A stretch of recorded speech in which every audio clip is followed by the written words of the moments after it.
I know you're somewhere out there, somewhere far away. I want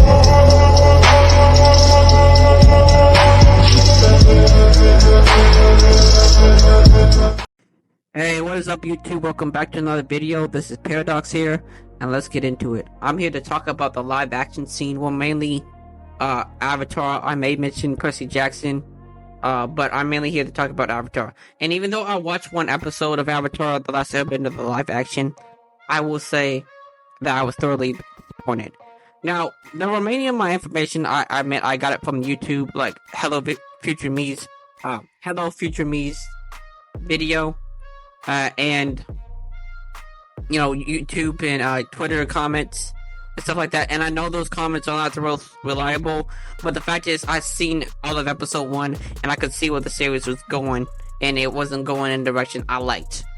And even before that, there was confirmation that there was information confirming stuff that I didn't like to hear or wanted to hear. I'm here mainly to talk about the sokka's erasure and the adaptation as a whole. Let me start out with a positive note on a high note. The choreography and the visual effects were all solid. I have no complaints there. Of course, they could have been better, but honestly, they were good for what they were. And I was just waiting for the story to come up. The problem is, the story really didn't come up. I'm not faulting to actors. I barely ever fault child actors, kid actors. I fault regular actors, sure. But it's easy to be a mid-actor cover up by good writing, but a bad actor cover up. I mean, a great actor cover up by bad writing. Like, if you're a great actor, you can only do so much with bad writing. You know what I'm saying? And these kids aren't great actors, and the writing is you know, far from great too. So it's just a lose-lose situation. And these are kids, so I'm not expecting them to be great. I'm not really factoring their acting into the equation. Not like it doesn't matter. It's just like, I know they're probably gonna get better in their careers or in their characters if they have another season of this show. My problem is, from the very beginning, they messed up. Okay, maybe not at the very beginning, but as soon as they had the expositionary, kind of like theme song of Avatar, they messed up. The introduction of Avatar, what the Avatar is, they messed up. Avatar had one of the greatest introductions, expositions ever. It was short, sweet, concise. You got it, and you didn't have to tell me twice. Like, I understood it. It's like, oh, Master Fall for Armies, check.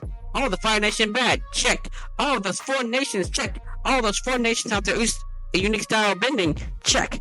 And the Avatar vanished 100 years ago, okay? And then there's this new Avatar named Aang, check. And he's an airbender, check. Like, it was so much information, but it was done so, like, perfectly. And I don't even believe in perfection, but, like, it was done so close to perfect that you got everything. You got massive amounts of information without even knowing it. And that's why it was so good. They dragged on this intro so long, and I don't know why they did it. I don't know why they dragged on this intro, because the intro didn't need to be buffed or anything, didn't need to be shined. The intro was fine. The intro was fire. The intro is one of the best intros ever. And for some reason they felt a need to add more and to be more expeditious. I don't even know, that's not the word I was looking for, but you know, to add on more exposition. One of the great things about Avatar is it can show and tell, and it has that almost perfect balance of that. But you were just telling me, you were just yapping. This cartoon, this adaptation of a cartoon, this live action adaptation, was just yapping. Not only did they have it in the intro that was clunky and full of unnecessary dialogue, they had it again. What was Katara's grandma? Like, I was like, whoa. Why are you explaining this to me again? This was already from a kid show that is phenomenally praised and, you know, worshipped, damn near. There should be no reason why you were saying this again. The exposition, that first person exposition, was supposed to be for that piece of information you know, specific. You know what I'm talking about. The information in the intro was supposed to be so you already know what it is, and you get reintroduced to it every single time the next show comes on, the next episode comes on. So there's no reason to keep reinforcing that thing with this over explanation. Like, there's no reason to do that, especially if it's Avatar and it's already perfect. So you mess up the exposition, and then you have clunky dialogue all around. Just bad dialogue all around. Okay, the dialogue was atrocious. And after all that unnecessary exposition and clunky dialogue, you have the erasure of Sokka's character. Sokka's character was completely mangled, okay, disfigured, cut apart, teared apart. It was so unnecessary, because you're talking about a kid show about war. And you don't get rid of the war part. No. You get rid of the sexism part. Now, I'm not saying you should, that sexism is good and stuff like that. I'm saying, in this case, the sexism was necessary so that Sokka could learn that it was wrong. Why are you not showing that people that it's wrong, but you're just gonna say, but you're ignoring it. Like, why are you ignoring it? Like, why? Why ignore the problem? It's a real problem and exists. And you could say, hey, people, look at this character. Hey, he was a little bit sexist. He was a little bit saying well, all the men that attacked us type beat. He's the one who said, I can never be beat by a woman, And then he says he admits he's wrong.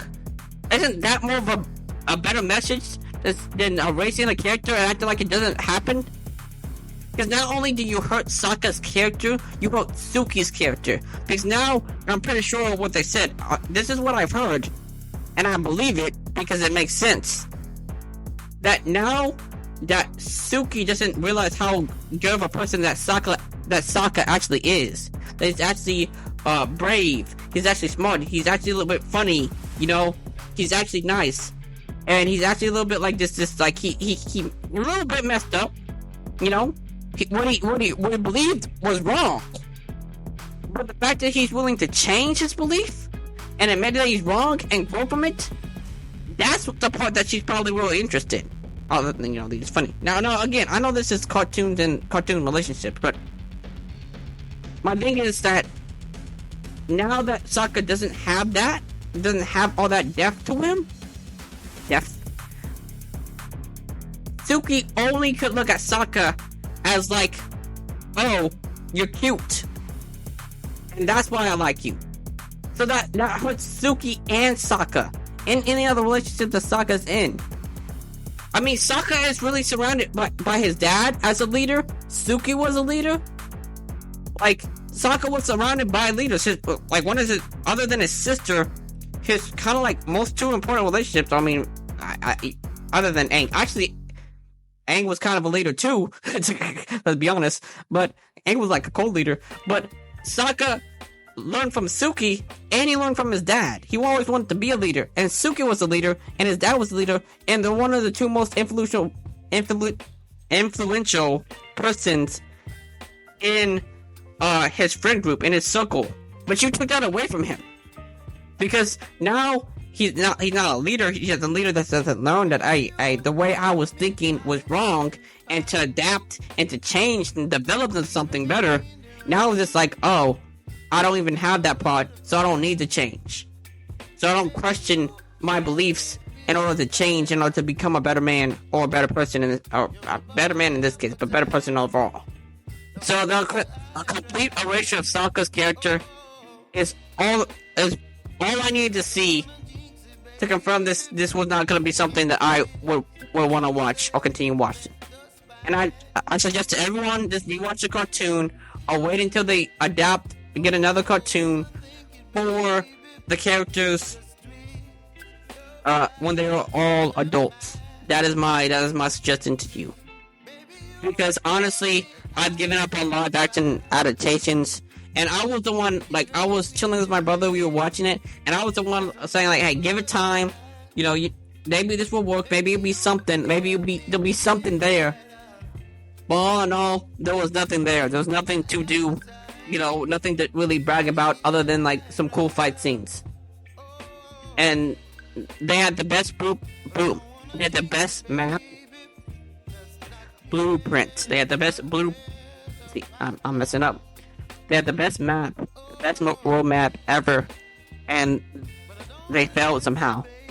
And I didn't even expect it to be better than Avatar, obviously, but this was just disappointment. This is disappointing. Anyway, y'all, that's the video. Thank you for viewing this video, for watching this video. Hope you like, hope you share, hope you comment, and I hope you subscribe. I'll be back soon, and peace, y'all. Thank you for watching.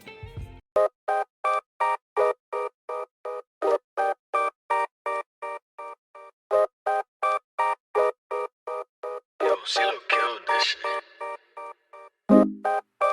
Dollar in my pocket, getting paid with minty with some money on the way. Oh shit, left the Ziggy on my tray, yes sir. Oh my, what a way to start the day. Dollar in my pocket, getting paid with minty with some honey on the way. Oh shit, left the Ziggy on my tray, yes sir. Oh my, what a way to start the day. Please make sure you don't give me none of my hoodies back. They'll just remind me of you and I can't handle that. But I'll be okay, I know that this is just a process. Yeah, and I'm making progress. Fuck you, I'm back and bustin'. They hit me on my celly, I hang up, there's no discussion to be had. No repercussions, I can't concern myself with the past. I'm swerving, ducking, shade that they're throwing, I know you mad. You heard it, deep inside I know you wish you had somebody to love or somebody to keep you around. My head's in the stratosphere, but my soles are on the ground. I'm bumping BSP in the whip and it's turning loud. Dollar in my pocket, getting paid well. Minty with some honey on the way. Oh shit, left a Ziggy on my tray, yes sir. Oh my.